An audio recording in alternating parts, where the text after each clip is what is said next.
Hi everyone, thanks so much for being here for this late session.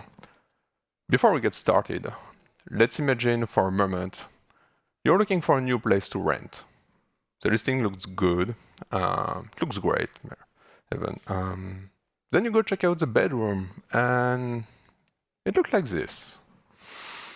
At first glance, it seems okay. I mean, there is a window, there is a bed with a mattress, the frame has 4 legs. I mean, looks like what everyone else has, right? I mean, you lie down, you sleep. Sounds good enough, right? Well, not really. Nobody would really accept that because we are now gonna spend hours on it. It matters for health, for comfort, for morale. The bed never gonna cut it out. So there is something I don't understand in the 15 years I spent in this industry. I keep seeing people do this. I mean, you're gonna spend hours on it. It was passed from one person to another. It's dirty. I mean, ergonomics are terrible. So let me ask you, would you do that? My name is Bruce. I'm a senior engineer at Datadog. For those who don't know us, we run a monitoring and observability platform that would help your team to monitor infrastructure, performance application, security, even cloud cost, all in one place. My role at Datadog is I build the Java tracer, which basically instruments your JVM application to capture trace, profiling, sample, logs, metric, even watch for vulnerability exploitation, stuff like that. So yeah, a lot of interesting stuff. I'm also part of the Paris Java user group organizer team. So we run monthly meeting in Paris. If you happen to be there on the second Tuesday of the month, feel free to say hi. And I also love doing open source work, mostly related to privacy and security, like my Android ad blocker. But if I'm here today in front of you, is to talk to you about my journey as a keyboard builder. It all started like 15 years ago, by the end of the engineering school, when I start feeling pain and strains, mostly in my hands. And I remember thinking back then, if I want to make this my career, I'm gonna need to take care of it like now. And among my classmates, there was this one guy who just looked relaxed when typing. So I went ahead and asked him, "What's your secret? What's so different about you?" Because I mean, that's really not the experience I have. And he answered me, "I'm a bépoète, my friend." Bépoète is a pun between bépo, the layout he was using, and poète.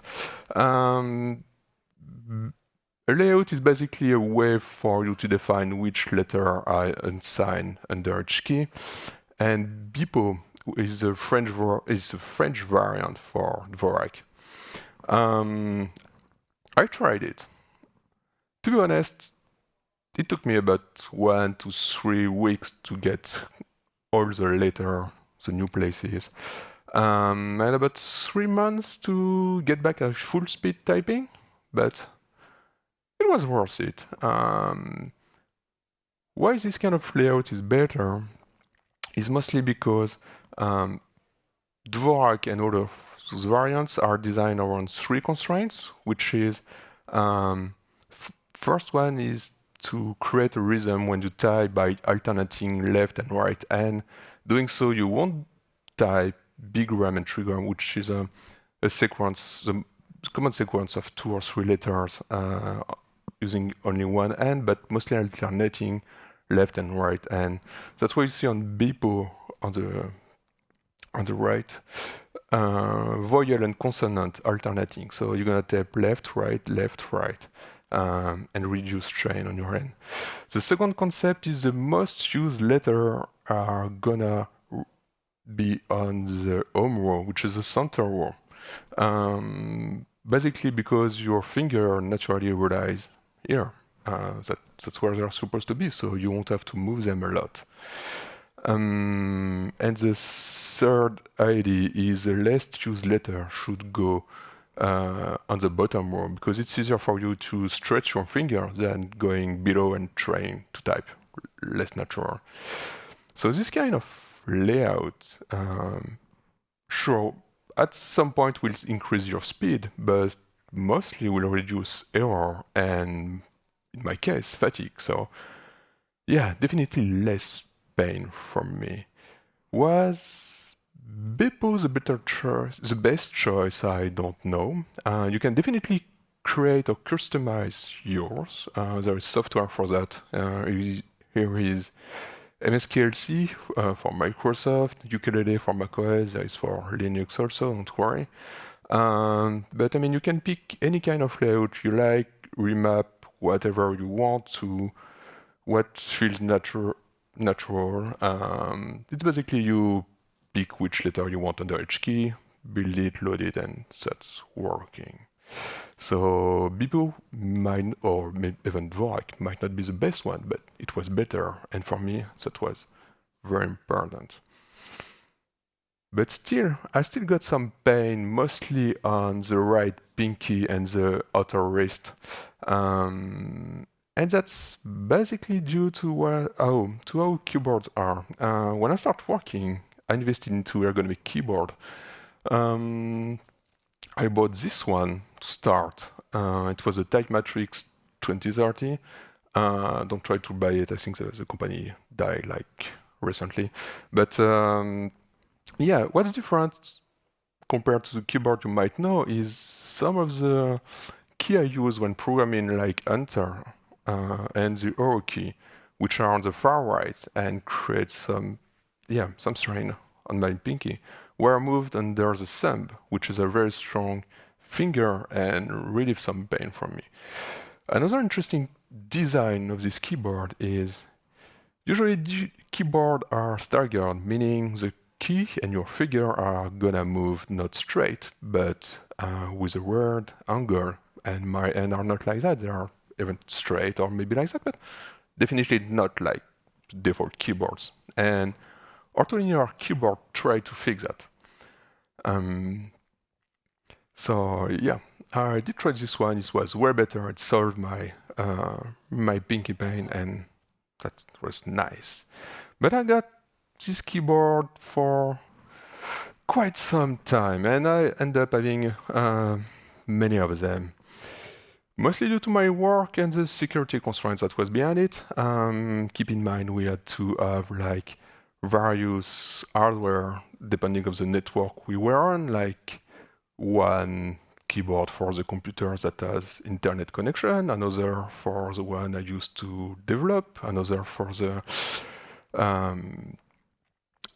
security one, another for production, stuff like that. So yeah, I end up having many of them start being a bit boring, and build quality was, let's say, average. Might be due to the fact that was the security that was buying it for me, tearing it down, making sure that nothing funny was in it, and handed it over at the end. But yeah. And in the same time, I still had some pain in shoulder and upper torso.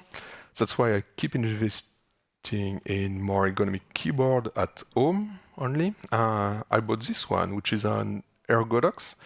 For those who never seen this kind of keyboard, it's a split keyboard, so meaning it's not one unibody but two halves. It's very interesting because you can move it the way you like, and you are no more constrained having your hands rest near to another. You can move freely, you can move along the day, you can have your mouse or your touchpad at the center. It really helps with the shoulder. Tenting, you can see four metallic legs which allow your keyboard to be oriented the way you like. Usually keyboard tend to be like this, or you can even raise even more just to increase your pain. That's not useful. With this kind of tenting, you can make it the way you like, and the way it feels natural. It might not be symmetric even for you. It really depends on your body. Wrist rests are also useful, but yeah, this kind of device is a bit expensive. You can think about 300 to 500 euro to buy it and ship it in Europe. But what's interesting about this one is ergonomics is open source. It's a company called ZSA that building these variants, the ergonomics easy, but you can find its design, its firmware, and whatever. Everything is open source. So overall, I got a new layout, I got ergonomic keyboard, and it was really nice. It really relieved me some of most of my pain. And yes, it feels right, except for one tiny little thing.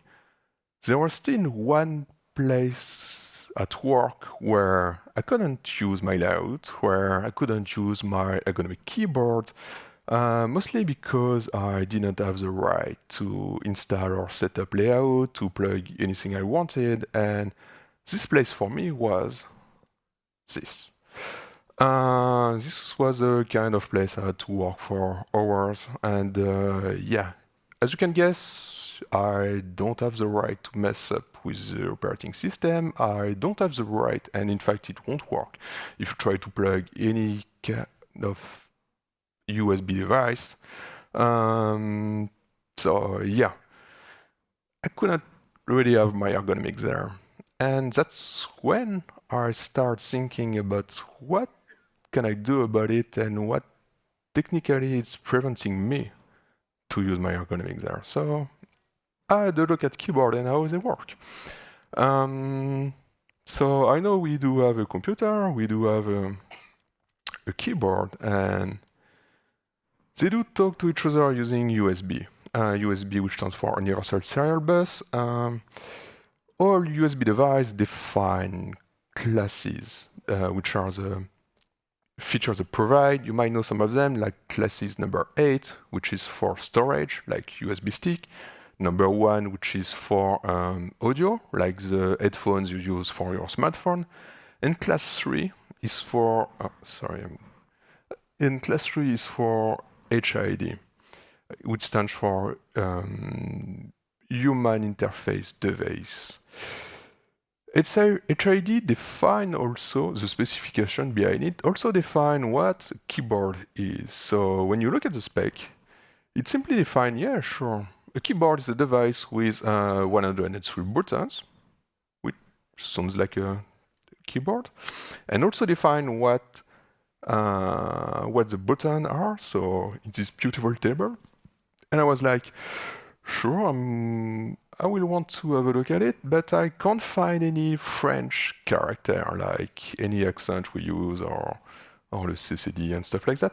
And when you pay attention to the small paragraph in italic up there, it mostly says that, yeah, us keyboard manufacturers are aware there are many language variant and stuff like that, and we decide we really won't care about it because it's gonna cost us. So if we can make keyboards that all send what a North American keyboard would send, it would be better for us. So yeah, basically all the keyboards sends QWERTY codes, whatever it's labeled on it, whatever the shape it has, the keys are, it always sends North American keys. And how it works behind, it's the operating system with the layout that do the mapping between the key and the letter that should be typed. And how a keyboard works in order to send which key are typed. Keyboards send events which are called HID reports, which are basically events with types saying key pressed or key release, what are the key codes of the keys that are pressed, and also modifiers like control, shift, and stuff like that. So the device will just send HID reports. So if we had a look at what I have at work, what I had at work, I know I have an operating system that blocks nearly all kind of USB device, and I know the restrictions are based on what we call vendor ID and product ID, which are two identifiers from the USB specification, which define an USB brand and model. And what's interesting, it's purely declarative. So let's use an Arduino card and let's fake vendor ID and product ID for a moment. I will also take a USB card that is able to do some USB emulation, and I will simply declare, sure, I can do class 3 emulation, and I will be magically a keyboard that will be allowed to be connected to this computer. And I know I also want to plug my own keyboard on it, so I will use an USB host card, which is a daughter board that allow any kind of USB device to be plugged on. And that means I can also plug any kind of device I want to.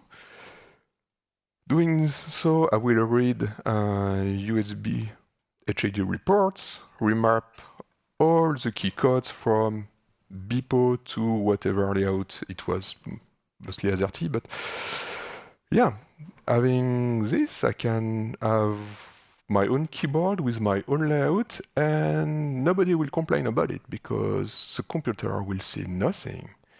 And yeah, so this was basically my first prototype of keyboard according an operating system. It might not be the kind of keyboard you were expecting to see first here, but bear with me, we're gonna get there. So yeah, mostly the two cards are linked together, a basic shell, in order to not break it. And my journey continues all the way up to 3 years ago when I joined Datadog. New company mean new security rules, mean new keyboard opportunity for me. I was pretty happy about what I had from home. I already knew what the constraint would be if I had to have a new keyboard for work. I wanted to be linear, split and tinted in terms of ergonomics because it is my pain. I wanted to be configurable or customizable in the sense of I very like the idea of being able to remap keys and layout without having to mess with the operating system when doing my prototype. So I wanted to keep that, and I wanted to be cheap because I don't want to pay another 400 euro to get another keyboard. I had a good idea about how it worked for the software, but I had no idea about how hardware works for keyboard. So I get back at the specs, and HID specification told me, sure, a device is a keyboard is a device with 103 buttons. So I did a bit of electronic when I was very young at school. I know I can inject some current. The switch gonna let the current flow or not, depending if I press on it or not. So I can just inject current and try to read if there is current on the other side. So I will be detecting the key press, and that should be working. But doing so, I'm gonna need to read 103 inputs. And when I had a look at my board, I can't connect 103 inputs here. But I do know some computer science, and I know that if I need to read 100 states, I don't need 100 bytes. I can do binary encoding. So the idea would be, to read 103 value, I can use 7 bytes. It will fit. And to be nice, I will also encode the key code value expected from the specification using the output bytes. To take an example, let's say I press the key W, which according to the spec is 1A, which is 26 in decimal, which represents the bits number 1, 3, and 4. So you basically do some wiring between your key and the output bits according to the expected number. You're using diodes, the little triangle things, in order to prevent current from, in order to allow current to only go in one direction, which is like, as there is current is a third bit, bit number 3, it won't go on the line for E, for example. And yeah, that should be basically working. I should be able to detect all my 100 key when reading it. But who sees the issue with this kind of design? Yeah? Yeah. I can't press two keys at the same time. Why is that? Let's take an example with Q and W. I'm pressing them too, injecting current, and reading at the output bits. I'm gonna read about 30, which according to the spec will be the number 1 with the exclamation mark on top, in the top left on your keyboard, which is completely different of Q and W. So yeah, this design was the design of the original keyboard back in 1917.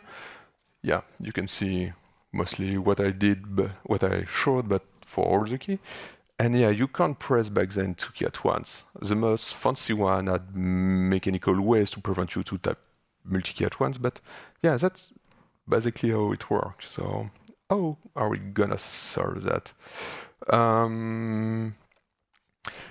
Which could be great is if we have a way to inject current for one letter, read the output, then another letter, read the output, and stuff like that.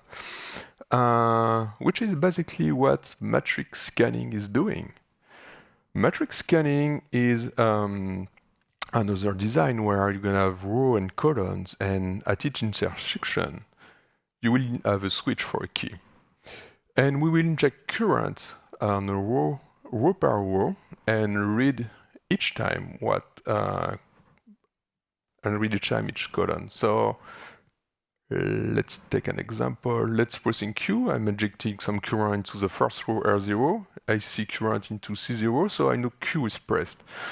Then I'm injecting current into R1. No output current, so no key pressed. If I press two keys, like Q and W, I will read current into C0, so R0, C0 will tell me Q is pressed, R0 and C1 will tell me W is pressed, and yeah, sure. I can now, doing that, detect like all key press, and it should work. We will have what we call n-key arrow for n-key rollover, so I can technically press any key I want and detect them correctly. But does anyone see the issue with this design?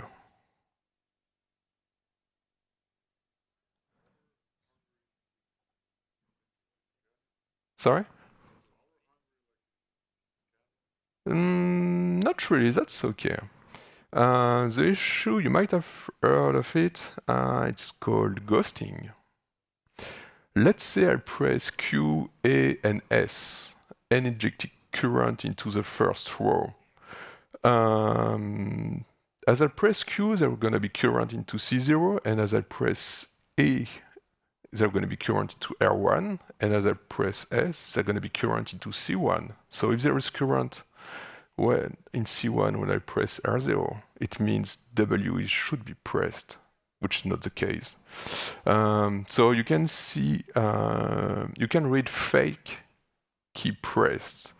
The basic solution for it is simply getting back the diode we used in the previous design. And with this kind of stuff, you're gonna have n-key rollout and no ghosting, which is the kind of marketing label you can find on gaming keyboard, like n-key rollover, no ghosting and stuff like that, which is basically telling you, yeah, sure, we put diodes and we use switch. That's really cheap. But whatever, it sells it. If you would like to make this kind of hardware, here is what it looks like if you do unwiring. I like this picture because you clearly see the rows and column with all different color, and if you can see the small component in brown and a bit of black, that are the diode, which are soldered on each key. But basically, if you want to make a keyboard, you have two alternatives. Either do unwired, which is a photo I'll just show you. It's usually the cheaper solution in the sense of you will only need the wire, which is a bare minimal, and a few diodes. One advantage is if you want to make keyboard with non-standard shape, I would say, like round keyboard, domed, or even hollow, if you want to have your hand to stay and rely in it. That will be definitely easier because you can, just find a way to make it all and do the wiring after. The other alternative is using PCB, printed circuit board. That's what I choose to do. One main advantage is it's gonna give structure to your keyboard in a sense of it will be one strong layer to build from. That could be helping. And one other advantage of PCB that you don't always think about is being able to use socket for the switch, and I'm gonna talk a bit in a moment. So this was the PCB I used for my keyboard. I told you that at home I got an ergonomics, and this one is a Redox. As ergonomics is open source, there are some variants. Redox is one of them. The names come from Reduce Ergonomics. So if you want to find this kind of board, you can either find them because they are open source and print them using PCB manufacturer, but you would have usually to buy them in batch, like 5 at minimum. You can find small shop or online shop that sell them also online. In Catcom either as a bare board without any component or fully assembled. Here I come with a bare board, of course. It's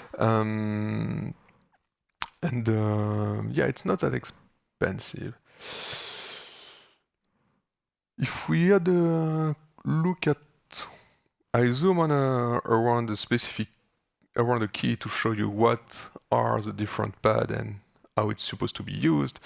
At the center, or here, it's for the switch themselves. There are a few kind of switch, at least for the PCB, it can be 3 legs or 5 legs. Pay attention to it if you want to go with 5 legs and your PCB only have 3 holes. Gonna be an issue. But yeah, basically you can see 2 pads like in their shape, which are for the metallic connector. Why in my case there are 4 when there is only 2 pins is because this PCB is reversible. So I'm gonna use 2 in the one side, and if I reverse the board, it's the 2 others. And right below, you're gonna see 2 holes and 2 pads, which are for the 2 kind of diodes you can use. A through-hole diodes, which are the diodes with the metallic legs. You just bend them and solder them, or SMD for surface-mounted diodes. You just solder on the metallic pads that are in the center. And you might notice on the upper part, I didn't talk about it, it's for the socket. What's interesting about sockets is you are going to solder the socket and not the switch themselves. So you're gonna be able to switch socket later. So basically the socket are 2 metallic legs and you're gonna just insert your switch on it. They do a small claw like this, and you will be able to pull them off quite easily without soldering. Why would you do that? Because there is so many switch options. basically, the main way to set them apart are how they feel. The first one would be linear. Basically, you press it. Pretty simple. Tactile, you're gonna press it, and when the switch is gonna make a contact, you will have an haptic feedback. You're gonna feel it. Main idea is you're gonna make less error having a feedback. And clicky is like tactile, but it does a small sound when the contacts happen, which tends to annoy your colleagues at office. So keep it in mind. But yeah, that's basically the three main kind for mechaniball. It can be full size or low profile. The one on the left is a low profile, which allow you to make a thinner keyboard, and the default size is on the right. But they do have the same shape, so you can replace one over the other. And when we are talking about mechanical keyboard, it's not always this kind of design, but there are also optical switch, which use a laser beam, and when you press it, there is a stem that interrupts the beam, or it can be magnetic with all sensor and stuff like that. There's a lot of different way switch works, which make way more options for you to pick. If we have in mind that there is also a lot of curves about actuation force, which is how strong you should press the key, how strong it gets back and stuff like that. Yeah, it can be a nightmare. If you look up on the internet about which kind of switch to use, you might end up with decision flowchart like them, which are not really helpful. What I would recommend if you have maybe a colleague or friend that is also a keyboard enthusiast, he might have a switch tester, which is this kind of board with various switches to try. You can buy it online, but honestly, if you can borrow one, it will be easier. Or maybe try some keyboard from some friend also, that would work. But yeah, basically just try to find the one which is okay for you. And if you have no idea at all, just focus on how they feel. Should it be linear or tactile? And I don't want to talk about clicky, but yeah. So with all the matrix scanning, the PCB, the diode, the switch, we got almost all the hardware covered except for one thing, which is the brain or the microcontroller. I could have gone with the Arduino ecosystem. I would have needed a board that need USB emulation, and I could have used the keyboard library to send HID reports. That could have worked. It would have been a bit tedious in the sense of I would have do matrix scanning by myself, keeping track of which key are pressed, do the right encoding with key code according to the HID specification. But I already did a bit of it with my prototype, so I went straight to using dedicated firmware, which is not cheating. There's few, not a lot, I would say few, dedicated firmware, and I use QMK, which stands for Quantum Mechanical Keyboard. If you never heard of it, it's compatible with many boards. Think of a controller, there is like a 90% chance it will support it. It comes with many features. In my case, few interesting feature was split keyboard, because you're gonna have two microcontrollers that need to talk to each other, for example. It's free and open source, in a sense of you can use it, play with it, no problem. But it's very production ready. Most of the commercial board use QMK firmware or some forks. The ergonomics I have at home use QMK, at least a fork of QMK by the DC, but yeah.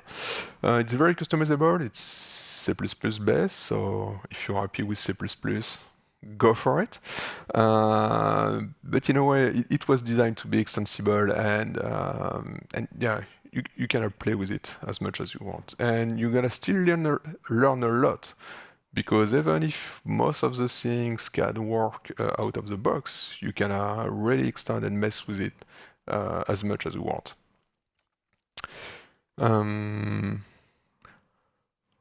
How does it work? QMK comes as a toolbox. This toolbox includes a lot of interesting stuff, which are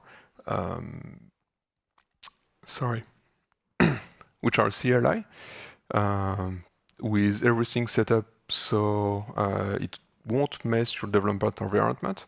It will come up also with cross-compiler because your microcontroller architecture won't be the same as your computer, so you're gonna need it. It comes with the flashing tools, the driver related to them. So yeah, very useful. Come just as a package, and everything works out of the box and doesn't mess with your computer. Basically, how you do it, you create a keyboard, what they call a keyboard, which is a definition of the hardware itself. You create a key map, which is the key codes that will be sent by the key. And you can also define layers, which are set of key maps that can be toggled. I can show you how it works.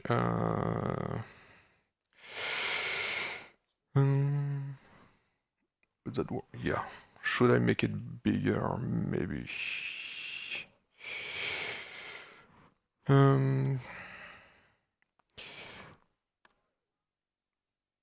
So yeah, the CLI come with some command and helpful way to get started. Let's say I want to create a keyboard.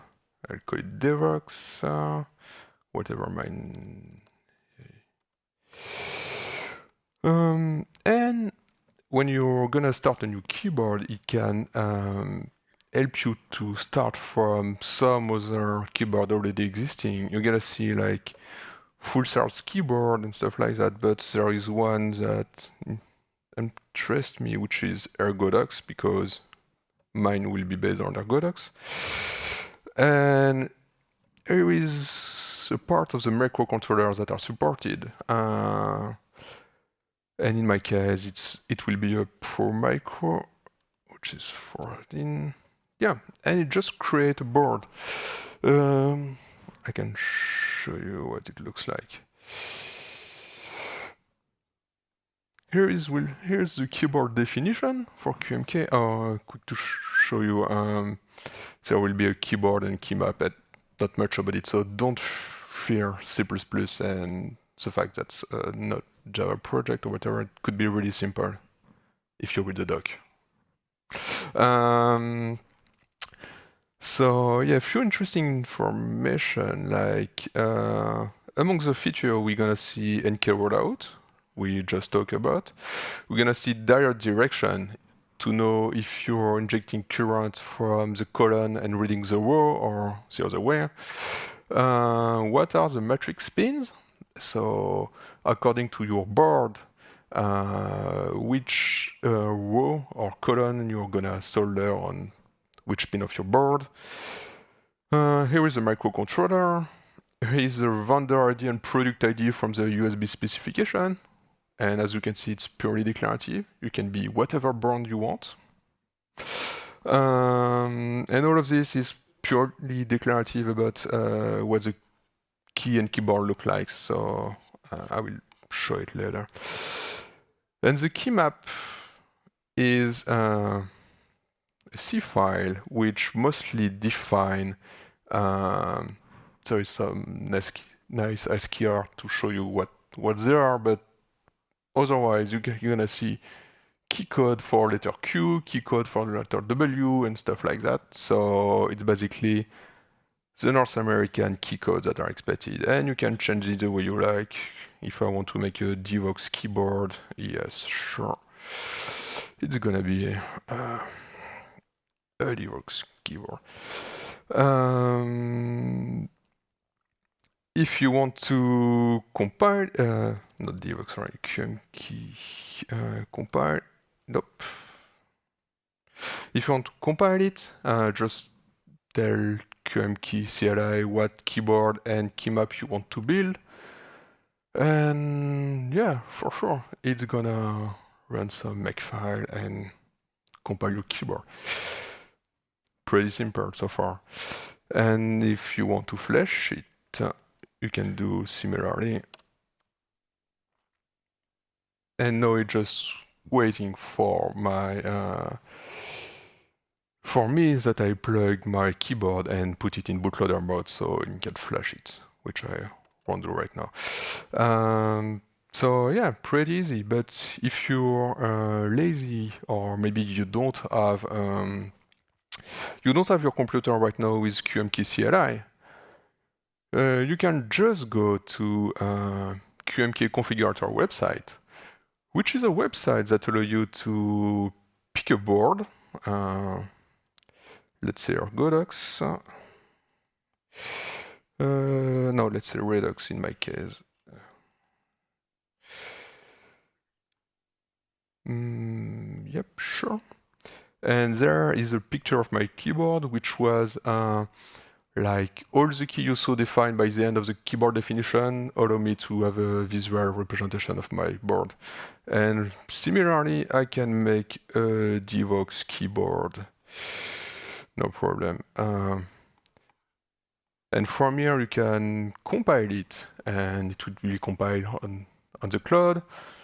And what's nice also, it can be flashed to your keyboard using web USB. So you don't really need it to have the whole QMK CLI to customize your keyboard, which is nice. You can do some customization on the fly if you don't have your tool. If you did some very deep custom, I won't wait for.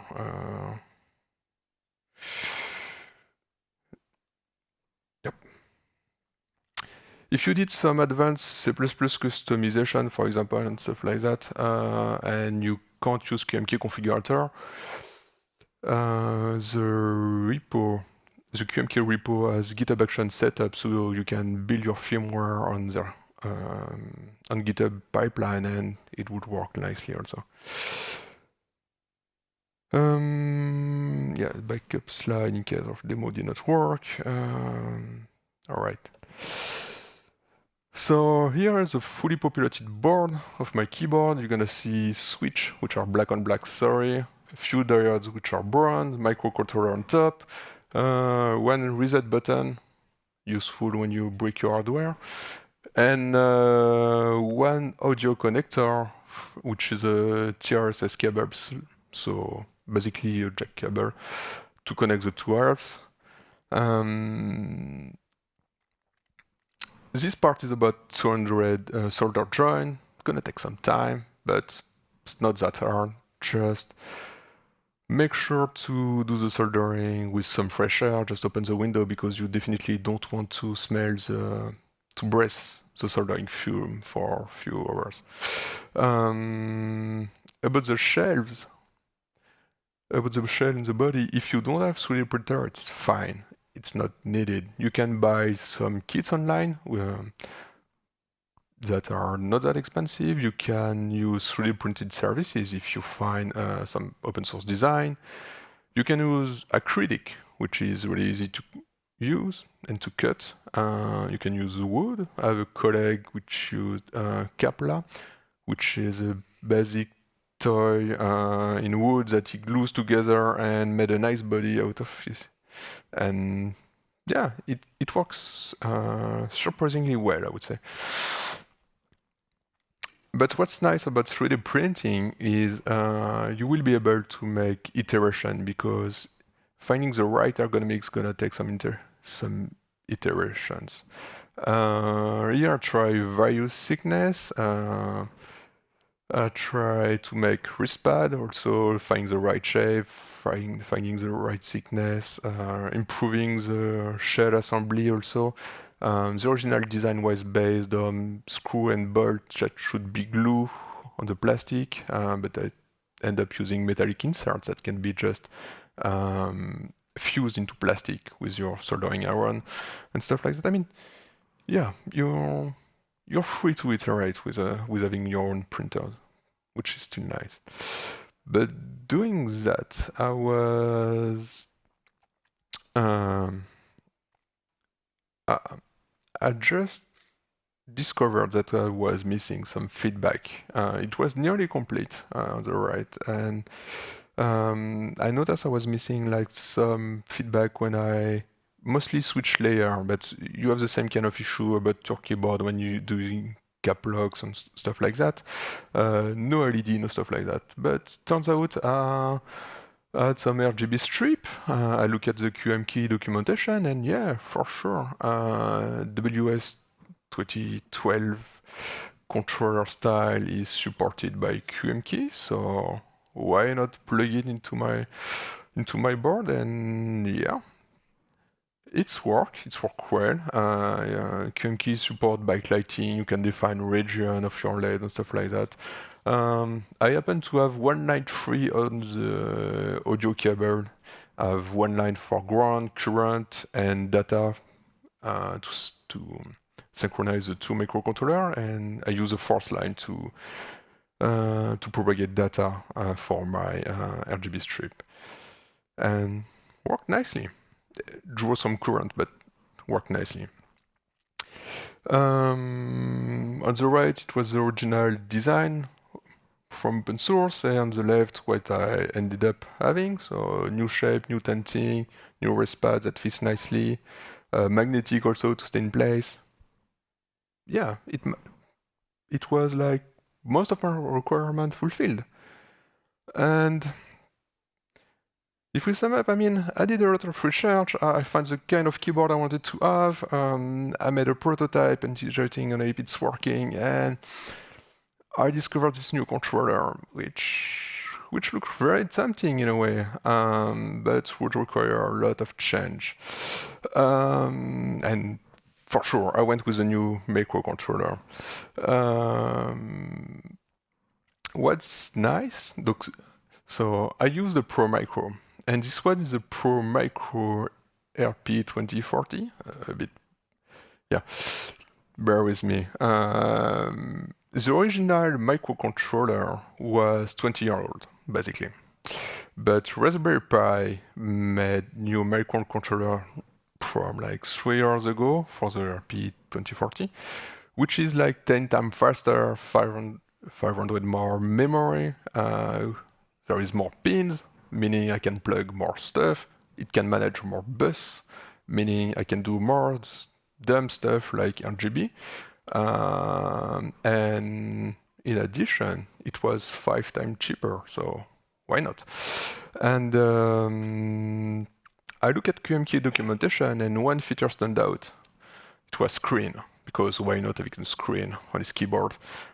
So I did order 2 OLED screens, like €2 each, and for sure I had to redo all my firmware, which means changing microcontroller type, which means changing the bootloader, changing the pin, because it's no more the same pin out of the board, finding the right driver to synchronize both microcontroller as it's a split keyboard, finding the right driver for the screen, and finally, I get to play with pixel buffer and animation in C++, which I turned out not liking, but it was fun learning.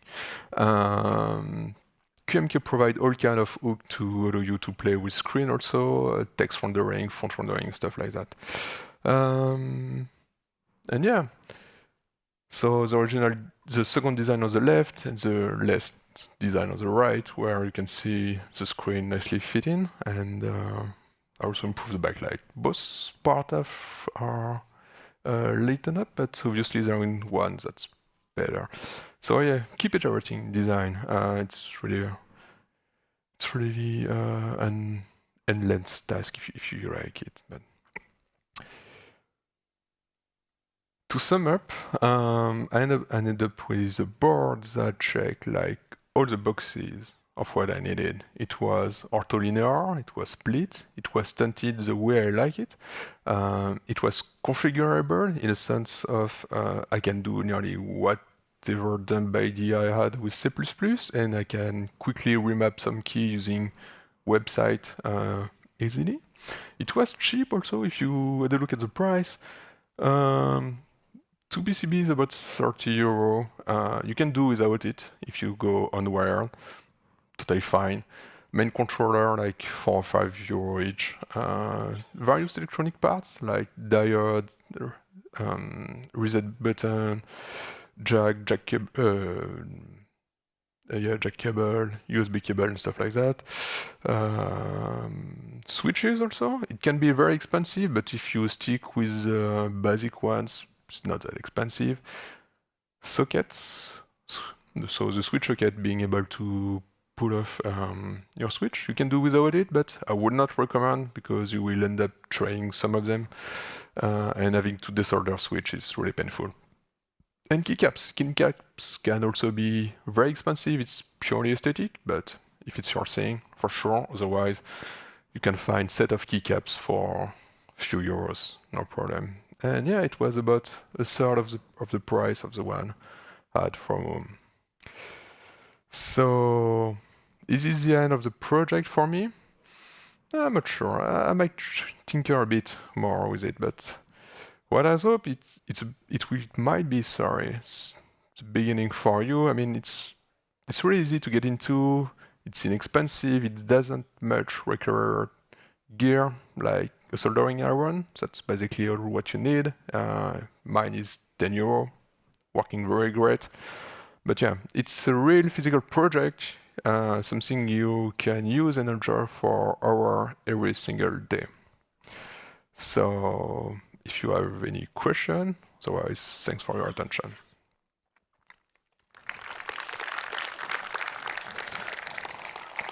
And if you're curious, I have it with mine if you want to have a look.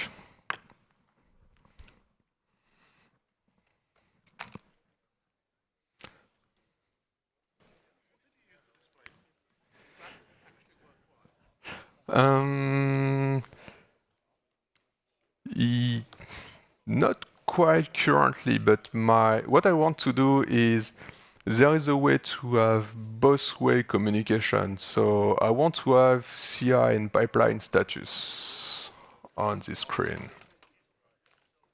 Yeah, that's the kind of feature you have from QMK also. You can enable quite easily, but it will require to develop an application on the host, on the operating system to communicate through USB. And that's what I really want to use. Some of them have screen for fancy animation, but main idea for me would be to have a feedback about CI and tasks that are taking time.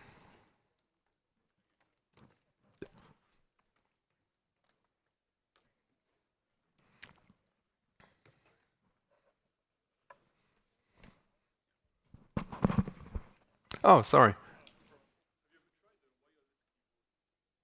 I did not. There is ZMQ, which is firmware dedicated for.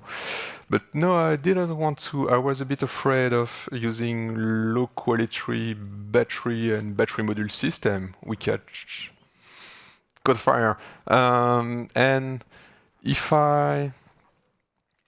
I would have taken my keyboard with me on a regular basis, like I think I would. But as it stays mostly as at work, because I have another one at home, no, I didn't bother going wireless, but that totally work. And the battery is sort of cheap, so yeah, that's a good idea. That's work well. You have to take into account that battery might inflate, so keep some space into the into your body, and you might need it to replace also. So, but no, that works well actually.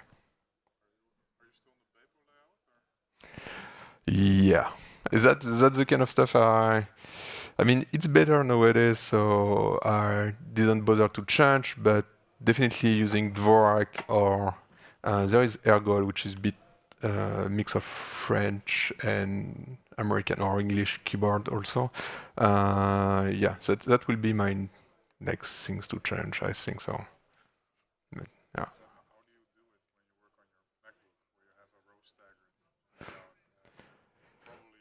Um, yeah, that's. I mean, you never At least for me, I never forget about the other keyboard I used to type on. I can still type Zerty. I'm gonna type Zerty on my phone also. Totally works well. I will be fluent with two. You learn another one. You don't forget about the. I'm not saying I really enjoy typing on it. I'm gonna get way more errors than I used to do, but that still works.